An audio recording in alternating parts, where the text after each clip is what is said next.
ఓం శ్రీ పరమాత్మనే నమః. శ్రీమద్ భాగవత సంగ్రహము దశమ స్కందము. ఈరోజు మనం 34వ భాగం తెలుసుకుంటున్నాము.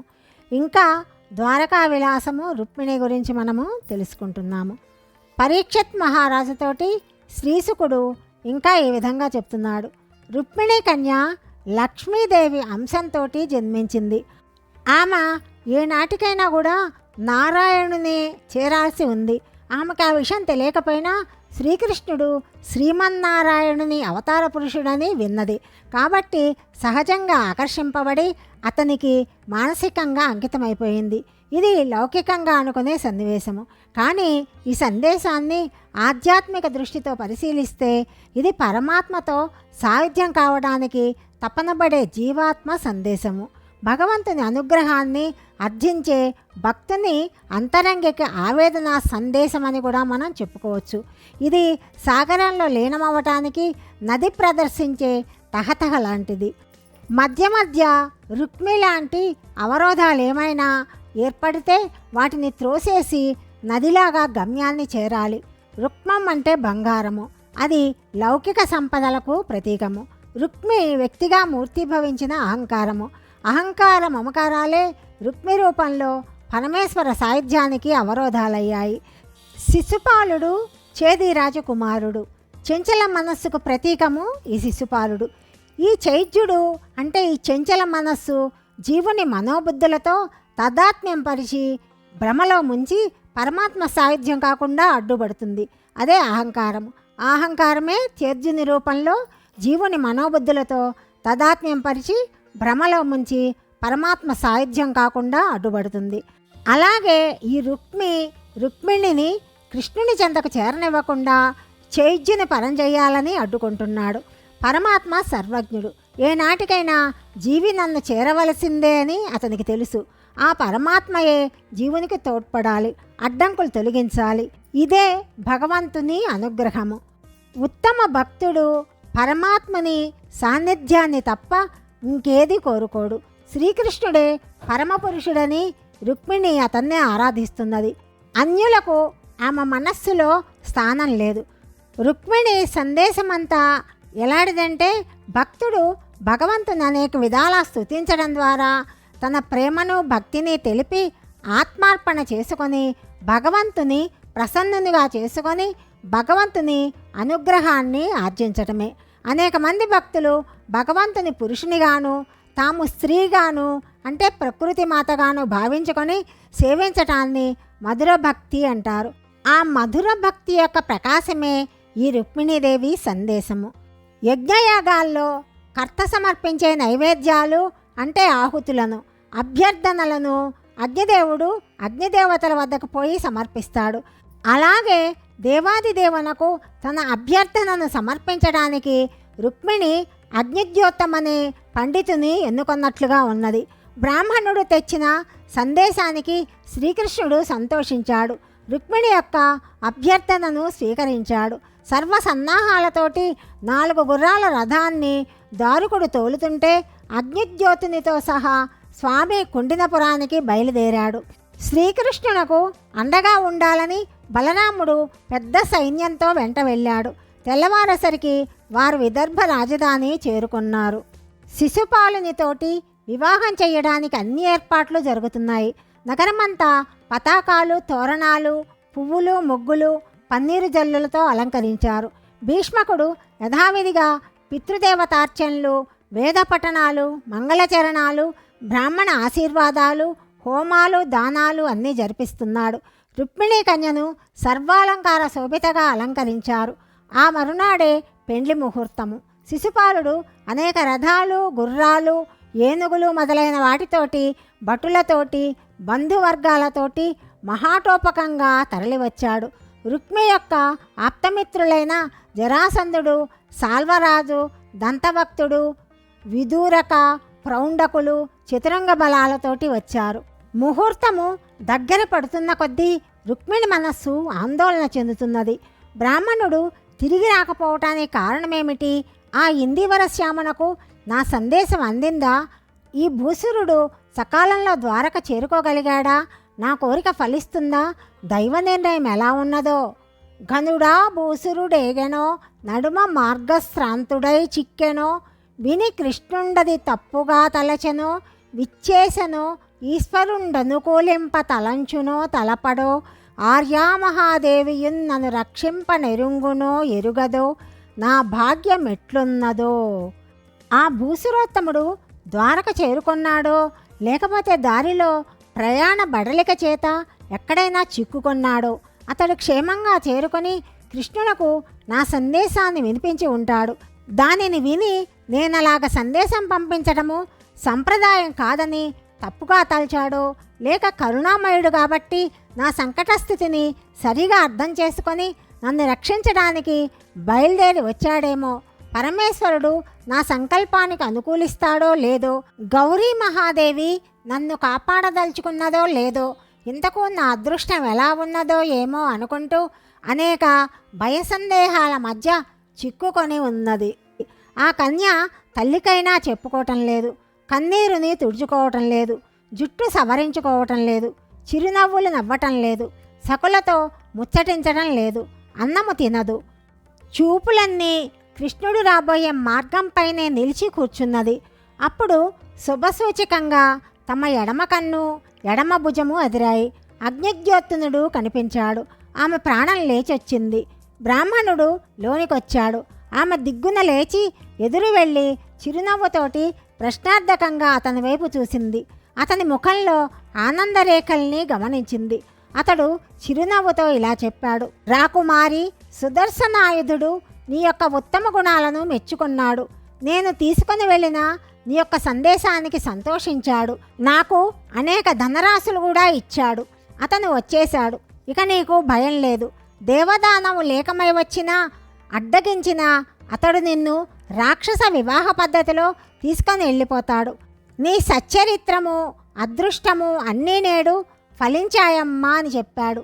రుక్మిణి ఎంతో సంతోషించి ఈ విధంగా అంటున్నది, ఓ భూసుర రత్నమా, నా సందేశాన్ని చెప్పి నలిన దలేక్షుని తీసుకొని వచ్చి నా ప్రాణాలను నిలబెట్టావు. నీ యొక్క కృపచేత నేను బ్రతికిపోయాను. నీ వంటి పుణ్యాత్ములు ఇంకెవ్వరైనా ఉన్నారా? దీనికి నేను నీకు ఎలాంటి ప్రత్యుపకారము చెయ్యగలను? ఏమీ చెయ్యలేని నిస్సహాయను. ఓ సద్బంధు చింతామణి, నీకు దోసిలొగ్గి నమస్కరిస్తాను అని చెప్పి నమస్కరించింది. అతడు నిష్క్రమించాడు. తన కుమార్తె వివాహానికి బలరామకృష్ణులు అతిథులుగా వచ్చారనే సంతోషంతో భీష్మకుడు వాళ్ళని తగు రీతిగా సత్కరించి కానుకలిచ్చి వసతులు ఏర్పాటు చేశాడు. ఇతర అతిథులను రాజులను వారి వారి స్థాయిలకు తగ్గట్టుగా సత్కరించి గౌరవించాడు. శ్రీకృష్ణుడు వచ్చినట్లు తెలుసుకున్న విదర్భవాసులు తండోపతండాలుగా వచ్చి అతనిని దర్శించి ఆ సుందర వదనారవింద శోభకు సమ్మోహితులై తనివి తీరని దృక్కులతో తిలకిస్తూ తమలో తాము ఈ విధంగా ముచ్చటించుకుంటున్నారు. ఈ నవమన్మధుడే మన రుక్మిణీ రాకుమారికి తగిన వరుడు. ఇతని కోసమే బ్రహ్మ ఆమెను సృష్టించాడేమో. అయినా కూడా ఈ రుక్మి ఎందుకు మధ్యలో అడ్డు తగిలి ఇలాగ తారుమారు చేస్తున్నాడు? ఈ దుష్టుల పన్నాగాన్ని పడగొట్టి కృష్ణుడే రుక్మిణిని పెండ్లాడితే ఎంత బాగుండు అని అనుకుంటున్నారు. పెండ్లి రోజు ఉదయము రుక్మిణీ రాకుమారి గౌరీ పూజ చేయటానికి దేవీ మందిరానికి కాలినడకన బయలుదేరింది.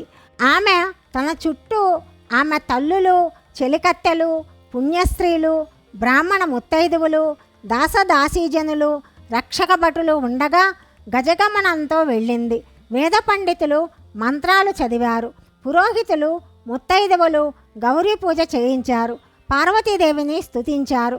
ఆమె పూజావిధిలో పరమశివుని గౌరీమాతను భక్తితో పూజించింది. తన మనస్సులోని కోరికను ఈ విధంగా మననం చేసుకున్నది. నమ్మితి నా మనంబున సనాతనులైన ఉమామహేశులన్ మిమ్ము పురాణ దంపతుల మేలు భజింతు కదమ్మ మేటి పెద్దమ్మ దయాంబు రాశివి కదమ్మ హరింబతి సేయుమమ్మ నిన్నమ్మిన వారికెన్నడును నాశము లేదు కదమ్మ ఈశ్వరి. అలా మొక్కుకొని బ్రాహ్మణ దంపతులకు తాంబూలాలు కానుకలు ఇచ్చి వారి ఆశీస్సులను పొంది గుడి నుండి నెమ్మదిగా బయటకొచ్చింది. అతిలోక సౌందర్యవతిగా ప్రసిద్ధిగాంచిన ఆ రాకుమారిని ఒక్కసారైనా కన్నుల పండుగగా చూడాలి అనే ఆశతోటి పెండ్లికి అతిథులుగా వచ్చిన రాజకుమారులందరూ ఆమె నడిచి వెళ్లే మార్గాన చేరారు. శ్రీకృష్ణుడు ఆ దారిలోనే ఎక్కడో ఉంటాడని ఆమెకు తెలుసు. నెమ్మదిగా రాజహంసలాగా నడుస్తూ క్రీగంట చూపులతో రెండు వైపులా పరికిస్తూ అడుగులేస్తున్నది. ఆమె అందాన్ని, కదలికను, సోయగాన్ని తిలకిస్తున్న రాజకుమారులకు మతులు చెల్లించాయి, గతులు తప్పాయి, చేతులలోని ఆయుధాలు జారిపడ్డాయి. ఈమెను పొందలేని జన్మ నిరర్ధకము అనుకున్నారు. శిశుపాలుడు ఎంతటి భాగ్యశాలి అని ఈర్ష్యపడ్డారు. రుక్మిణి ముందుకు సాగిపోతున్నది. గాలికి చెదురుతున్న ముంగురులను సవరించుకుంటున్నట్టు నటిస్తూ అంతా కలయ చూస్తున్నది. అల్లడుగో కనిపించాడు నీలమేఘ శ్యాముడు. అచ్చంగా నారదుడు అగ్నిద్యోతనుడు వర్ణించినట్లుగానే ఉన్నాడు. పీతాంబరధారి అయిన ఆ దివ్య మోహనాకారుడు రథంపై నిల్చున్నాడు. ఆమె వైపే చూస్తూ చిరునవ్వులు చిందిస్తున్నాడు. చేతులు చాచి ఆహ్వానిస్తున్నాడు. సందేహం లేదు, అతడే నా హృదయాదినాథుడైన శ్రీకృష్ణుడు. ఆమె హృదయ స్పందన ఒక్కసారిగా ఆగిపోయినట్లయింది. మేను పులకించింది. సంతోషం కట్టలు తెంచుకుంది. మందగమనం విడిపోయి అడుగులు వడివడిగా వేసుకుంటూ రథాన్ని సమీపించింది. శ్రీకృష్ణుడు రథం నుండి వంగి కుడి చేతిని చాచి ఆమె కుడి చేతిని అందుకొని మీదకి లాగి ఆమెను రథంలో కూర్చోబెట్టుకున్నాడు. ఏమి జరుగుతుందో చూపరులు గ్రహించేలోగా మెరుపులాగా రథం దౌడు తీసింది. బలరాముడు సైన్యాన్ని తీసుకొని వెంట వెళ్ళాడు. దిగ్భ్రమ చెందిన రాజులు తేరుకొని విషయాన్ని గ్రహించి శౌర్యం తెచ్చుకొని అవమానంతో ఉడికిపోయారు. క్షత్రియునకు చెందవలసిన రాజకుమారిని ఆ గొల్లవాడు ఎత్తుకొని పోతుంటే చూస్తూ చేతగాని వాళ్ళలాగా ఇలా ఉండిపోవటము క్షత్రియులకు సిగ్గుచేటు అనుకుంటూ అందరూ వెంబడించారు. వారిని బలరాముడు యాదవ సైన్యంతో అడ్డుకున్నాడు. శత్రువులు శరపరంపరలతో యాదవ సేనలను కప్పివేయటం చూసిన రుక్మిణి ఆందోళన చెందుతుండగా శ్రీకృష్ణుడు ఆమెకు ధైర్యం ఇచ్చి ఇలా చెప్పాడు. ఓ ఇందువదన, చూస్తూ ఉండు, మన వీరులు శత్రువులను ఎలాగ చెండాడుతారో అన్నాడు. బలరాముడు శత్రు భయంకరుడై శత్రువుల చతురంగ బలాలను నేలపాలు చేశాడు. జరాసంధుడు మొదలైన రాజులు ప్రాణభయంతో వెనుదిరిగి కుండినపురానికి చేరుకున్నారు. తనకు భార్య కావలసిన రుక్మిణిని కృష్ణుడు ఎత్తుకొని పోయినందుకు అవమానంతోనూ తీవ్రమైన సంతాపంతోనూ రోధిస్తున్న శిశుపాలుని వద్దకు పోయి వాళ్ళు ఊరడించసాగారు. జరాసంధుడు ఇలా అన్నాడు. మిత్రమా, శాంతించు, కొంచెం ఓర్చుకో, విచారించాకు, ఒకందుకు సంతోషించాలి. మనము ఆ యాదవుల చేత చిక్కి చావలేదు కదా, బ్రతికి ఉంటే భార్యయే దొరక్కపోతుందా? ఇంతకన్నా మంచిదే దొరుకుతుంది. ఒక్కటి మాత్రం నిజం, మన చేతిలో ఏమీ లేదు. అంతా మనల్ని కీలుబొమ్మల్లాగా ఆడించే ఆ ఈశ్వరుని మాయ. నా విషయమే చూడు, నేను మధురపై 17 సార్లు దండెత్తి విఫలమైన పట్టు విడవకుండా 18వ సారి దండెత్తితే యాదవులు పిరికి పందలై మధురని విడిచి పారిపోలేదా? దేనికైనా కాలం కలిసి రావాలి. ఇప్పుడు మన అందరి సైన్యాలు ఎంతో పెద్దవే అయినా కొద్దిమంది మాత్రమే ఉన్న యాదవులు చిత్తు చెయ్యలేదా? కాలం అనుకూలించినప్పుడు మనం కక్ష తీర్చుకుందాము, చింతించాకు అని హితవు పలికారు. అందరూ తమ తమ దేశాలకు వెళ్ళిపోయారు. తీవ్రమైన అవమానంతో రోషావిష్టుడైన రుక్మి ఒక ఔక్షిణీ సైన్యాన్ని తీసుకొని శ్రీకృష్ణుని వెంబడించాడు. కృష్ణుని చంపి చెల్లెల్ని తిరిగి తీసుకొని రాకపోతే నేను ఈ నగరంలో కాలు పెట్టను అని ప్రతిజ్ఞ చేసి వెళ్ళాడు. సారథిని తొందరబెట్టి కృష్ణుని రథాన్ని కలుసుకోమని చెప్పాడు. కృష్ణుడు అది గ్రహించి తన రథాన్ని నెమ్మదిగా నడవనిచ్చాడు.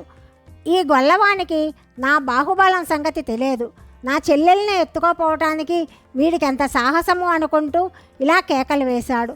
నిలు నిలు యాదవ దొంగ, మా చెల్లెల్ని తీసుకోపోవటానికి నీవేపాటి వాడవు? నీ వంశమేమిటి? నీ ప్రవర్తన ఏమిటి? అంతా మాయతోనే ఆడిస్తావు. నీ నిజతత్వము ఎవ్వరికీ తెలియనివ్వని మాయగాడివి. మా చెల్లెల్ని విడవకపోతే నీ మదం అణిచేసి నేనే ఆమెను తీసుకొని పోతాను అని బాణాలు సంధించాడు. నల్లనయ్య ముసిముసి నవ్వులు నవ్వుతూ వాటిని ముక్కలు చేశాడు. తన బాణాలతో రుక్మి యొక్క గుర్రాలను, సారథిని హతమార్చి రుక్మిని గాయపరిచాడు. రుక్మి రథం దిగి కత్తి పట్టుకొని కృష్ణుని పైన పడితే కృష్ణుడు ఆ ఖడ్గాన్ని ముక్కలు చేసి రుక్మిని చంపబోయాడు. అప్పుడు రుక్మిణి కృష్ణుని ఇలా వేడుకొన్నది. ప్రాణేశ్వర, అహంకారం చేత మా అన్న నీ పట్ల ఘోరమైన అపచారమే చేశాడు, శిక్షార్హుడే. కానీ స్వయంగా భగవానుడే మా అల్లుడైనాడని సంతోషిస్తున్న మా తల్లిదండ్రులను పుత్రశోకం నుండి రక్షించు. కరుణాసాగరుడవైన నీవు మా అన్న అపరాధాలను మన్నింపమని వేడుకుంటున్నాను అని ప్రార్థించింది. రుక్మిణి ఆ విధంగా ప్రార్థించగా కృష్ణుడు రుక్మిణి చంపకుండా బావమరిది కదా అని కొంచెం పరిహాసం చేయాలనుకున్నాడు. తల, మీసము, గడ్డము వికృతంగా గొరిగి వదిలిపెట్టాడు. అప్పుడే రుక్మి యొక్క సేనలను హతమార్చి వచ్చిన బలరాముడు కృష్ణుడు చేసిన పనికి భిన్నుడై ఈ విధంగా అంటున్నాడు. తమ్ముడా, ఇతనిని దూరంగా పొమ్మనకుండా ఇలాగ అవమానం చేయటం నీకు తగదు. ఇతడిప్పుడు మన బంధువు కూడా. అభిమానవంతునకు తలగొరగటం, తల తీయటం కంటే దుర్భరం కదా అని రుక్మిణితో బలరాముడు ఇలా అంటున్నాడు. అమ్మా, మీ అన్న అవమానించబడ్డాడని మా తమ్ముణ్ణి నిందించకు. దండనీతిని ప్రభువులు పాటించాలి కదా. మీ అన్న ఇప్పుడు బంధువయ్యాడు కాబట్టి మరణదండనకు బదులుగా స్వల్పమైన అహంకార దమన దండన విధించాడు కృష్ణుడు. ఇవి అన్నీ కర్మవశాన జరుగుతూ ఉంటాయి. దైవమాయచే దేహాభిమానం ఏర్పడి శత్రుమిత్రులు, మానవమానాలు, స్వపరభేదాలు కల్పించుకుంటాడు మానవుడు. వాస్తవానికి ఆత్మ ఒక్కటే, దైవానికి అందరూ సమానులే. నీవు జ్ఞానవంతురాలువు కాబట్టి అంతా అర్థం చేసుకోగలవు. దేనికి నీవు శోకింపవద్దు అని బలరాముడు చేసిన జ్ఞానబోధకు రుక్మిణి ప్రసన్నురాలైంది. ప్రతిజ్ఞ పొందిన రుక్మి కుండిన నగరం ప్రవేశించకుండా నగరానికి బయట నివసించసాగాడు. తరువాత అక్కడొక పట్టణం తయారైంది. బలరామకృష్ణులు రుక్మిణిని తీసుకొని ద్వారకా నగరానికి చేరుకున్నారు. రుక్మిణి కృష్ణుల వివాహము ద్వారకలో అత్యంత వైభవపేతంగా జరిగింది. కృష్ణద్వేషులు తప్ప రాజులందరూ వచ్చారు. ద్వారకా ప్రజలు నగరాన్ని వైకుంఠంలాగా అలంకరించారు. ఆదిలక్ష్మి మహావిష్ణువుల వివాహం జరిపించే భాగ్యము తమకే దక్కిందని ద్వారకవాసులు ఉప్పొంగిపోయారు. వధూవరుల సౌందర్య శోభన తిలకించి దేవతలతో సహా స్త్రీ పురుషులందరూ సమ్మోహితులయ్యారు. సకల జనులు ఆనందభరితులయ్యారు. పరీక్షన్ మహారాజా శ్రీ లక్ష్మీనారాయణులు తమ లీలానాటక ప్రదర్శనానికి మళ్ళీ భూలోకంలో ఆ విధంగా కలుసుకున్నారు అని శ్రీశుకుడు పరీక్షత్తునకు చెప్పాడు. హరి ఓం తత్సత్. దశమస్కందము పూర్వభాగము సమాప్తము. దశమస్కందము ఉత్తర భాగం గురించి తదుపరి భాగంలో తెలుసుకుందాం. సర్వం శ్రీకృష్ణార్పణమస్తు. ఓం శ్రీకృష్ణ పరబ్రహ్మణే నమః.